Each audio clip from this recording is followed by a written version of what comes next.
But Blake, I do want to get back to this question around the fear that parents and young learners have about abandoning that which is traditional and typical is paralyzing.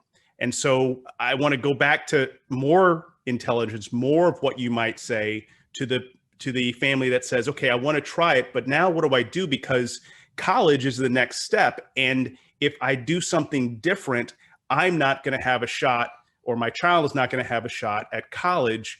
How do you ease that fear, or at least talk to someone about that concern?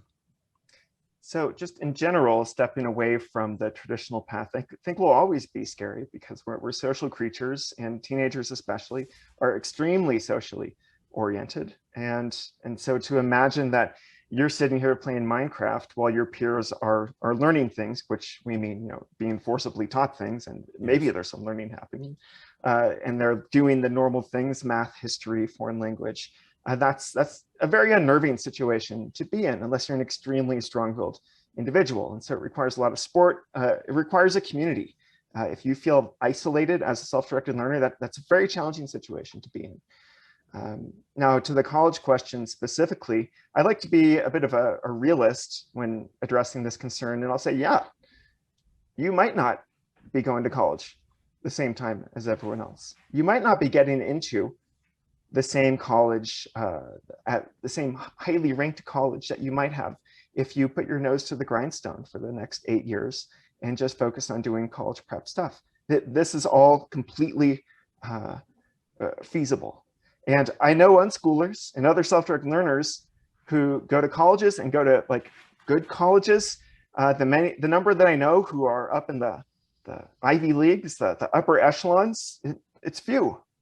And so what I like to say to parents is, you can look at the research, and you can also look at the anecdote, and they kind of say the same thing, which is that a kid who chooses this alternative path is going to more or less end up in the same situation as they would have if they stayed in school, compared to their socioeconomic kind of bracket where they come from. This is a way of saying there are larger social and economic forces at play here that lead to long-term outcomes. Yeah, your kid might not be ready to go to school, to college at age 18, because they've been avoiding math since you let them have control over their education. And so they don't know how to do pre-algebra. The idea is, if they are ready to go to college and they have some skin in the game, they have some personal motivation to go, then all of these skills of self-direction that they've been developing, they can then use that laser and focus that laser on the problem of doing the math necessary to get, fulfill the prerequisites, or take the SAT or ACT, or whatever it is they have to do. Yeah. And so, yes, maybe that will take them an extra year, and then they'll be going to college at age 19 instead of 18. Yeah. But I see it just as often happening the other direction. They end up going at age 16 or 17 instead of 18. Or they start taking part-time community college classes. And then they make a smarter decision about the four-year university that they go to or don't go to, heaven forbid.